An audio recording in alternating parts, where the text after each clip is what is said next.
저에게 주어진 주제는 오직 그리스도인데 84쪽부터 강연이 이렇게 나와 있습니다. 제가 이 서론 부분에 그 몇 가지 그 오해에 대해서 말씀을 드렸습니다.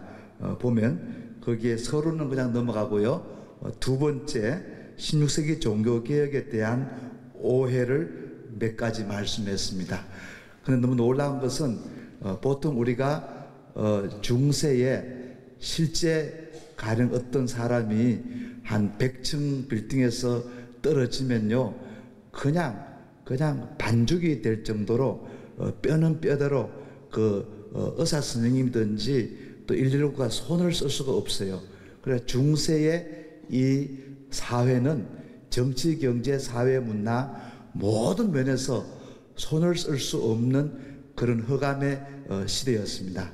그런데 이 중세의 이 전체 문제를 해결하기 위해서 여러 가지 접근법이 있었는데 이 루터를 비롯한 종교개혁자들 오른쪽에는 로마 천주교가 있었는데 로마 천주교회는 도덕 문제를 해결하면 되겠다 해가지고 더 도덕률을 강화하게 되었어요. 그것도 루터보다도 1517년 4월이니까 루터보다도 오히려 6개월 전에 벌써 로마 천주교회가 활을 쏘았어요.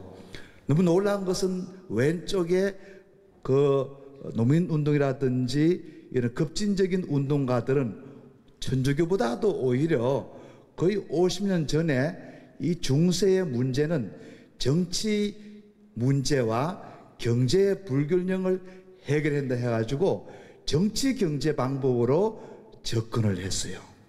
그러니까 다시 말하면 루터는 후발주자예요.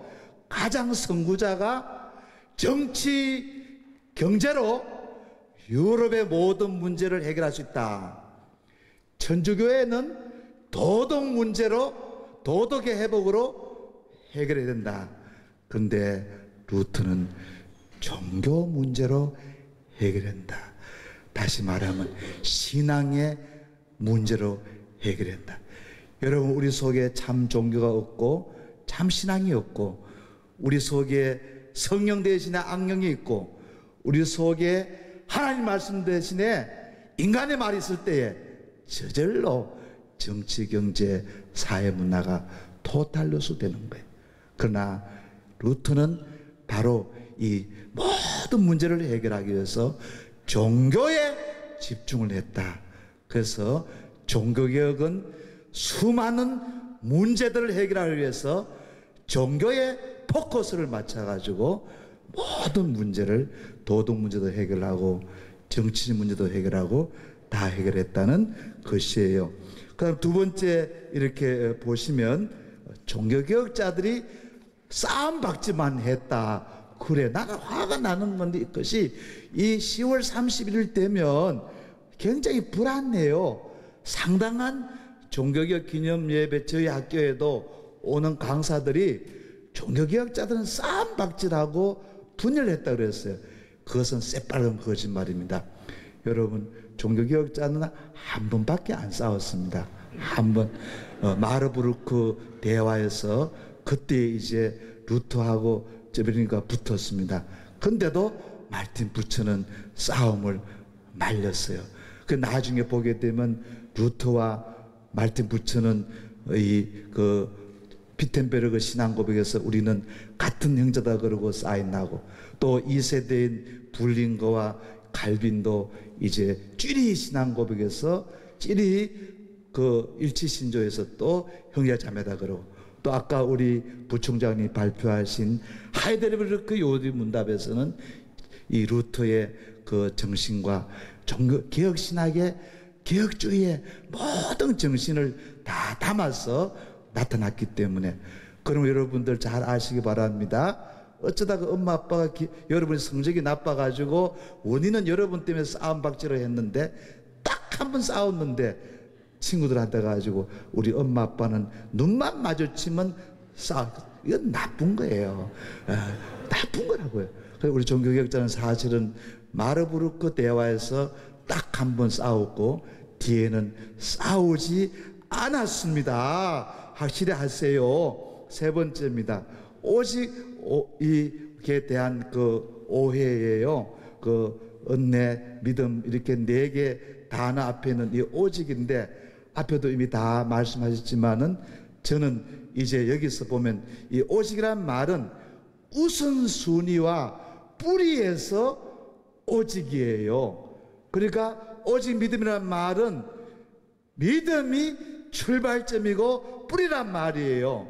그래서 우리가 확실하게 믿음을 뿌리로 하게 되면 열매로 선행이 나오는 거예요.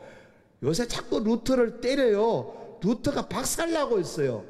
말틴 루터가 오직 믿음 그랬기 때문에 루터가 선행과 사랑을 약화했다. 개똥인지 뭔지도 모르는 거예요. 그렇지가 않아요. 바로 이 믿음이 뿌리라면 참된 믿음은 반드시 선행과 사랑을 살 줄 안다. 그래서 이 오직 믿음은 바로 모든 우선순위에서 믿음이라면 믿음이 바로 섰을 때에 사랑과 선행이 열매로 흘러나온다에 대한 오해라고 볼 수가 있습니다. 네 번째가 되겠습니다. 저에게 주어진 주제는 오직 그리스도인데 사실 이 네 개 주제가 흩어진 게 아니에요. 여기에 우리 여기 발목이 있으면 이 발목석에 5개 손가락이 있지 않습니까? 바로 저와 여러분에게서 오직 믿음, 오직 은혜, 오직 영광 이렇게 5개 손가락이 있으면 이 한 발목이 있는 거예요. 그런 의미에서 바로 이 5개 오직이라는 것은 하나를 얘기한다고 볼 수가 있죠. 모든 종교의 고급 종교는 경전을 중요시하듯이 결국은 기독교의 처음과 마지막의 근거는 성경이라는 거죠. 성경을 읽어봤더니만은 은혜에 대한 기록이라는 거예요. 결국은 은혜도 창조의 은혜가 있고 구원의 은혜가 있는데 결국 구원의 은혜는 예수님 안에서만 나타난다는 거예요. 그러면 예수님 안에 있는 은혜를 우리가 받을 수 있는 방법이 믿음밖에 없다는 거죠. 이럴 때에 이 네 가지 것을 우리를 고백할 때에 하나님께 영광이 된다 그렇습니다. 그 다음에 세 번째 챕터로 넘어가겠습니다. 거기 보면 오직 그리스도를 주장한 종교개혁자들인데 제가 이걸 다 하려고 하다 보니까 너무 이 내용이 많아가지고 이제 칼빈만 이렇게 예를 들어가지고 이 칼빈이 예수님의 입장에서 예수님에 대한 진리를 그 당시에 어떻게 변증적으로 이렇게 했나 그걸 제가 몇 가지를 검토를 해봤어요. 첫 번째는 로마 천주교회는 예수님이 유명을 무시를 했어요. 전혀 차라리 그냥 예수님이라고 얘기 안 하면 좋지 차라리 안 꺼내면 좋을 텐데 예배 시간마다 미사 때마다 예수님 얘기하면서 사실은 예수님에게는 50%밖에 안 드리고 모든 50%의 권한을 뺏어가지고 마리아한테 10% 주고 교황한테 10% 주고 인심을 얼마나 썼는지 몰라요. 그런 의미에서 이 말틴 칼빈이라든지 종교개혁자들은 바로 오직 그리스도에게만 이제 실제 권위를 인정을 했다. 그다음 오직 그리스도는 저와 여러분의 유일한 중보자였다. 똑같아요. 예수님에게만 100% 중보자직을 우리가 부여해야 되는데 천주교는 또 양심이 그래도 있으니까 기독교지 않습니까? 그러니까 50% 정도는 예수님에게 중보직을 드리고는 그 다음에 다 떼가지고 이제 황제들에게 심지어 교황들에게 그리고 성자들에게 이제 예수님의 중보. 그래서 이 중보자들이 엄청 색깔로 많아요. 굉장히 많은 사투리입니다. 엄청 많다는 말입니다. 그러니까 예수님 한 분에게만 중보자직을 드려야 되는데 그냥 마리아 뭐 해가지고 성자가 수억 명이 되지 않습니까? 다 1%씩 배당을 해가지고 메디에이터즈 복수로 이렇게 중보자들이 있었다는 겁니다. 마찬가지지요. 겨울 기도할 때도 겨울 뭡니까? 세상에 예수님에게 50% 중보자직을 들었으니까 예수님 이름으로 이제 돈 달라 이렇게 50% 기도하고, 그다음 나머지는 이제 마리아님이여 돈 주시오, 교황이여 돈 주시오, 살아있는 교황부터 죽은 교황까지 돈 달라. 그래서 이 예수님의 기도의 유일 중보자가 이게 문제가 생겼어요. 더 심각한 것은 예수님이 구원의 유일한 희생 제물인데 자기들이 미사를 집례하면서 계속적으로 예수님이 한 번 돌아가신 그 은혜가 지금은 성령과 믿음으로 우리에게 전달되는데, 그때마다 미사 집례할 때마다 다시 예수님을 돌아가시게 하고 그래서 단일례적인 희생적인 유일한 예수님의 속죄의 권능과 속죄의 능력이 이제 계속 미사 속에서 반복적으로 진행되므로 단 한 번 십자가에 돌아가신 예수님의 이 구속의 능력과 권위와 뿌리가, 기초가 이것이 흔들리는 그런 심각한 문제가 발생하게 되었습니다. 다섯 번째는 결국은 교회의 머리가 오직 예수님인데, 마리아가 교회의 머리 역할을 하는가 하면 교황이 교회의 머리 역할을 하는 그런 심각한 문제가 발생이 되었어요. 여섯 번째는 뭐니 해도 종교개혁자들의 공헌이 성령님을 재발견한 것이, 이것이 대단히 중요한 것입니다. 네 번째 보겠습니다. 칼빈의 오직 글도에 대한 핵심 내용, 이거 하면 시간이 다 가버려서 휴식 시간이 없어요. 그래서 제일 뒤에 가보시게 되면 103쪽이 있는데요, 거기 보시면 요약이 이렇게 나와 있어요. 거기를 제가 잠깐 읽어보겠습니다.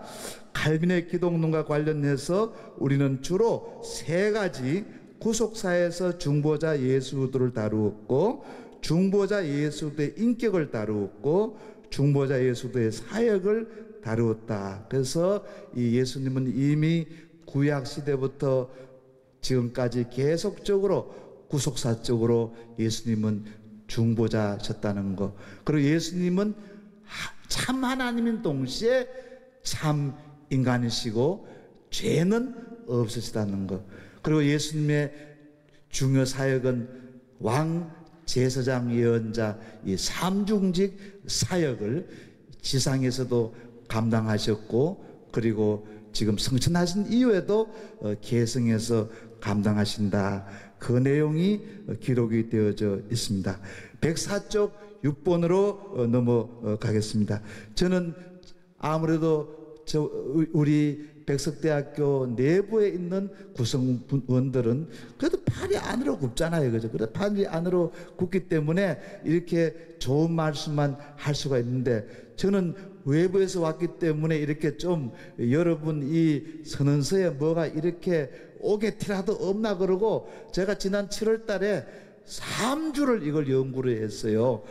여러분 볼 때는 보잘것 제가 능력이 없어가지고 이렇게 3주 한 게 이 모양입니다. 예. 근데 보니까 기가 막힌 거예요.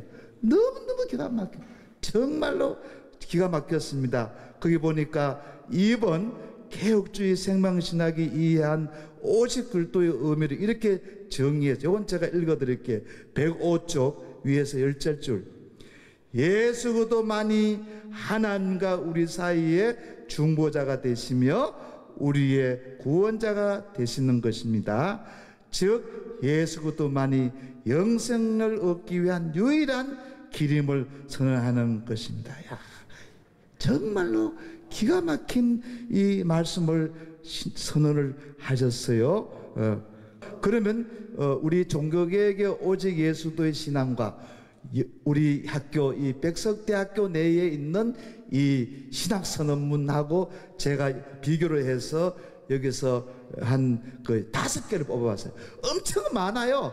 엄청 많은데 하여튼 그 주최 측에서 25만 하라 했기 때문에 그 중에 저 나름대로는 수백 개가 됐는데, 이제 제가 6개를 여기서 골랐는 거예요. 보니까 1번이 보니까 오직 그리스도 종교요. 예. 그러니까 그리스도교가 되는 거죠. 오직 우리 종교 속에 오직 그리스도가 주인이 되는 것을 재발견할 때에 하나님 나라가 회복이 된다는 거죠. 지금은 자꾸 이렇게 학자들이 그냥 하나님 나라라 그러고 이렇게 약간 주상적으로 쓰는데, 실제 종교개혁자들은요, 지금은 왕권을 삼일째 하나님이 예수님에게 위임하셨기 때문에 지금 현재는 그리스도의 나라라는 말이 1차적으로 출발점을 볼 수 있습니다. 그래서 우리 예수님이 왕권을 완성하시고 난 다음에 성부, 성자, 성령께 바치게 되거든요. 그러니까 여러분, 우리가 말은 하나의 나라고 하면서 그 핵심 포인트에 오직 그리스도의 나라라는 것이 빠져버리게 되면 같은 하나님 나라를 얘기하면서도 결과는 다르다고 볼 수 있습니다. 참 귀한 것이었습니다. 오직 그리스도가 중심되는 종교를 통해 가지고 그리스도의 나라를 회복하고 결국은 하나님 나라를 회복하게 된다. 두 번째입니다. 저는 이 백석대학교 정신에 너무 놀라웠습니다. 가끔 이제 우리 장로교회는 성령이 약하다는 비판을 받고, 또 장로교인들이 성령을 얘기하게 되면요, 순복음교회 성도들이 화를 내요. 자기들이 전공인데 칼빈에게 무슨 칼만 있지 성령이 계시냐, 장로교에 무슨 성령이 있느냐. 기가 막혀서 제가 말틴 부처와 칼빈의 성령론으로 박사학위를 받아왔는 저로서는 참 기가 막힌 노릇이에요. 그럼 제가 가짜로 박사학위를 했다는 말입니까? 근데 우리 백석대학교 정신이 이게 강조되었어요. 성령. 근데 그것도 뭡니까? 오직 그리스도의 영이신 성령의 재발견이었습니다. 그 다음에 세 번째가 되겠습니다. 그리스도의 중보자직의 재발견. 108쪽에 넘어가서 예수 그리스도의 삼중직의 재발견. 그리고 백석대학교 이 정신에서 더 기가 막힌 내용은 이 마지막이에요. 이것이 보면 이제 균형 잡힌 그 신앙과 그리고 하나 되는 교회, 이것이 굉장히 강조되어 있는 것을 보고 저는 이번에 참 너무 감사했습니다. 아니면 여름 방학 때 그냥 어디 피서지러 갈 텐데 이거 하나 붙잡고 연구를 해서 정말로 감사했습니다. 부족한 제 강의를 마치겠습니다. 감사합니다.